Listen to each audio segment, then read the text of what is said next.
semuanya, selamat datang kembali di Ngopi Filsafat, tempatnya kita ngobrolin hal-hal berat tapi di bawah santai aja. Bareng aku Risa di sini. Seperti biasa kita ini akan membahas suatu hal yang sedikit berat. Nah, jadi pernah nggak sih teman-teman itu ngerasa kalau instansi pendidikan atau kampus sekarang ini berorientasi mencetak robot pekerja? Jadi kita itu semuanya diukur pakai uang. Nah, keresahan ini tuh udah sampai ubun-ubun banget ya teman-teman. Nah, kebetulan studio kita ini kedatangan tamu yang sangat agung, luar biasa, dan intinya bikin deg-degan banget deh. Nah, langsung saja kita sapa beliau ini, Profesor Dr. Syed Muhammad Nakib Al-Atas. Selamat datang Prof di podcast kita. Bagaimana kabarnya Prof? Sehat? Alhamdulillah Risa, hari ini saya sehat dan sangat merasa senang sekali. Terima kasih karena sudah mengundang saya di sini dan semoga apa yang sudah kita bahas di podcast ini memberi manfaat dan menjadi refleksi untuk para pendengar dan juga kita tentunya. Oke, amin amin. Nah, dengar suaranya Prof Syed Nakib ini benar-benar membuat kita jadi sedikit groginya berhilang ya guys. Langsung saja. Nah, kami itu sebagai mahasiswa pengen banget curhat dan konsultasi tentang masalah keresahan kita ini. Jadi, nah mahasiswa sekarang ini tuh ngerasa kalau kurikulum sekolah sampai ke kampus itu kayak berorientasi untuk jadi robot pekerja Prof. Jadi semuanya itu kayak matre, itu semua tentang uang. Jadi bahkan banyak yang bikin stres ini seperti ini Prof.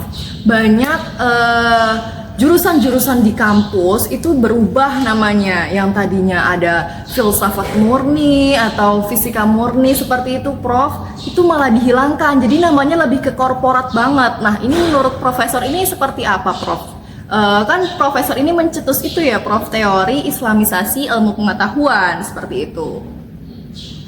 Oke, jadi begini Risa, apa yang telah kamu ceritakan tadi itu sebenarnya bersumber dari satu masalah besar yang mana masalah itu sebenarnya sudah saya peringatkan dari puluhan tahun lalu. Jadi pendidikan pada saat ini itu mengadopsi mentah-mentah konsep sekularisasi ilmu pengetahuan barat. Jadi bahasa gampangnya itu seperti ini, ilmu pengetahuan modern pada saat ini itu sengaja dipisahkan dari nilai-nilai spiritual seperti keimanan, kemudian wahyu. Nah, pada saat ilmu pendidikan itu dipisahkan dari hal itu, maka semuanya berubah. Jadi sifatnya nanti akan menjadi materialistis seperti itu. Wah, bener juga ya Prof. Jadi ilmu yang diajarkan di kampus kita ini emang dari awal itu bersifat materialistis ya. Nah, efeknya itu bikin cara pandang universitas kita jadi pragmatis. Makanya universitas itu tega banget loh Prof, merombak bahkan menghapus jurusan-jurusan murni hanya demi keuntungan untung rugi ekonomi, begitu Prof. Jadi gini Risa, memang universitas sekarang itu sedang terjebak dalam delusi, yang mana mereka mengira bahwa jurusan yang sukses itu adalah jurusan yang gampang untuk mencari uang seperti itu. Nah, jadi ketika ilmu itu dipandang hanya untuk mencari uang, maka kemudian kurikulum kita itu kehilangan jiwanya atau kehilangan ruhnya seperti itu. Kemudian mahasiswa hanya diajarkan untuk bagaimana caranya mengolah industri saja seperti itu, tanpa mereka diajarkan bagaimana caranya ilmu itu digunakan di hadapan Tuhan. Nah, menyambung soal itu ya Prof, ada juga fenomena tentang mahasiswa yang diwajibkan magang oleh universitasnya. Itu ya dengan berbagai program kampus itulah. Jadi di satu sisi memang katanya itu bagus untuk mencari pengalaman, tapi di sisi lain mahasiswa juga merasa mereka itu dijadikan tenaga kerja yang murah demi kepentingan korporat. Itu jadinya kan sementara hak belajarnya tidak ada ya Prof, jadi berkurang. Itu menurut profesor itu seperti apa Prof? Apalagi soal itu Risa, fenomena magang yang jomplang itu adalah bentuk penjajahan gaya baru terhadap pemikiran mahasiswa. Saya menyebutnya sebagai tragedi intelektual, yang mana kampus yang seharusnya menjadi benteng moral dan pemikiran independen, kemudian dengan sukarela menyerahkan anak didiknya untuk dijadikan alat produksi para pemilik modal. Sebenarnya memang magang atau pengalaman kerja ini penting ya untuk dunia pendidikan. Tetapi kemudian jika magang itu sendiri mematikan daya berpikir kritis mahasiswa, maka itu telah mematikan esensi pendidikan. Nah benar itu Prof, rasanya hampa banget kalau kita tuh kuliah cuma buat dijadikan sekrup mesin industri tanpa tahu arahnya itu mau kemana sih sebenarnya kita para mahasiswa ini.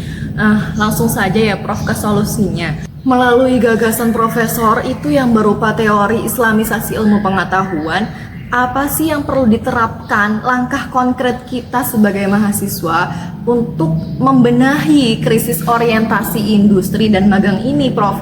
Caranya itu bagaimana?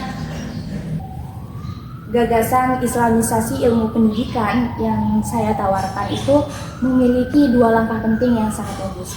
Nah, jadi begini, langkah pertamanya itu kita harus melakukan pembersihan atau desekularisasi.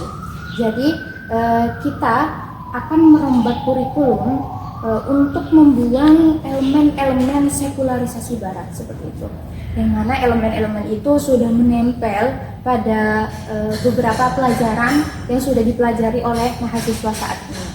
Jadi kita harus membersihkan pemikiran mahasiswa saat ini dari paham bahwa ilmu itu hanya digunakan untuk mencari keuntungan dunia saja. Kemudian langkah keduanya setelah ilmu itu bersih dari pemikiran-pemikiran barat, kemudian kita memasukkan kembali esensial pemikiran Islam seperti pandangan hidup Islam, yang mana di situ diantaranya itu ada tauhid, kemudian tujuan dari adanya wahyu, yang mana nanti elemen ini dimasukkan kembali kepada akar ilmu pengetahuan.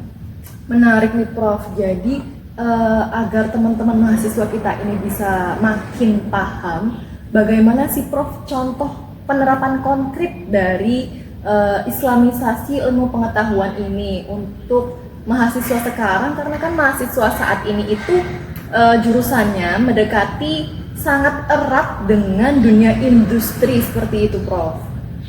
Kita ambil contoh yang paling gampang, misalnya kita ambil jurusan manajemen industri, kemudian akuntansi atau teknik ekonomi saat ini. Jika kurikulum teknik atau manajemen tersebut sudah diislamisasi, maka mahasiswa tidak akan dididik menjadi robot yang hanya memikirkan target profit atau keuntungan finansial perusahaan semata. Jadi, kemudian di dalam kelas mereka akan diajarkan bahwa keahlian profesional dan ilmu modern yang mereka miliki adalah sebuah amanah besar, sekaligus menjadi sarana beribadah kepada Allah untuk memakmurkan bumi. Jadi tujuan mereka mencari ilmu itu tidak hanya mengejar selembar ijazah atau untuk menjadi karyawan dalam industri seperti itu. Dan seharusnya mereka menjadikan ilmu itu untuk membawa maslahat dan membawa kebaikan untuk masyarakat luas.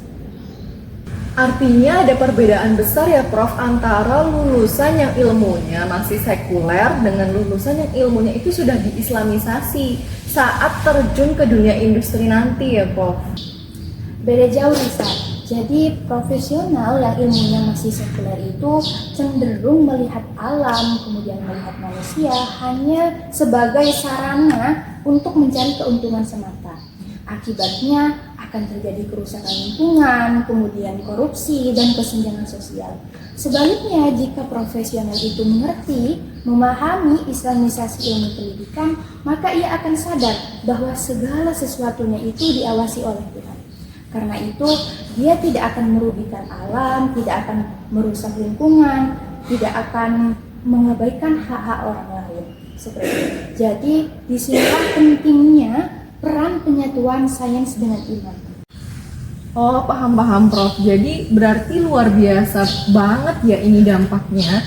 Melalui penjelasan profesor tadi, kami jadi tahu kalau profesor itu sebenarnya tidak menyuruh kami untuk anti terhadap teknologi atau anti kerja pabrik, tapi menjadikan industri sebagai alat pembantu saja, bukan malah sebaliknya manusia yang diperbudak oleh industri. Kampus pun tidak akan menghapus suatu jurusan hanya karena alasan kalkulasi pasar modal semata gitu ya, Prof.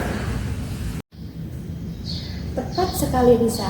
Jika kita mengimplementasikan islamisasi ilmu pengetahuan itu di era sekarang, maka instansi pendidikan akan kembali kepada tujuan awalnya, yaitu melahirkan ilmuwan-ilmuwan yang seimbang, di mana mereka ini tidak hanya ahli secara teknis untuk kebutuhan industri, tetapi mereka memiliki tanggung jawab moral yang sangat kuat kepada Tuhannya. Wah, luar biasa sekali diskusi hari ini bersama profesor kita ini. Jadi membuka pikiran, membuka mindset kita tentang apa sih sebenarnya tujuan kuliah kita sebagai mahasiswa di era sekarang ini yang sangat erat banget sama industri, langsung dari sang tokoh ini, guys.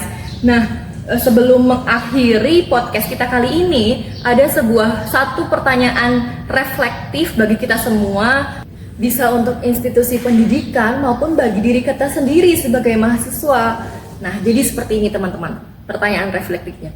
Jika selama ini kita menuntut ilmu dan memilih jurusan kuliah hanya untuk memenuhi standar industri dan mengikuti materi keduniawian seperti itu, lalu di manakah kita menempatkan posisi Tuhan dan tanggung jawab spiritual atas ilmu yang telah kita miliki, teman-teman?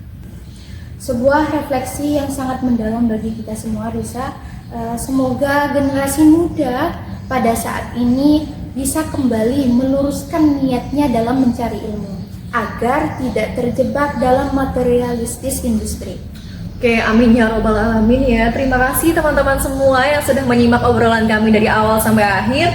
Terima kasih juga Profesor Syed Muhammad Nakib Al-Atas yang telah menyempatkan hadir ke podcast kami. Saya Risa Ayu, pamit undur diri pada kesempatan podcast kali ini. Tetap kritis, tetap beradab. Sampai jumpa di episode berikutnya teman-teman. Dah.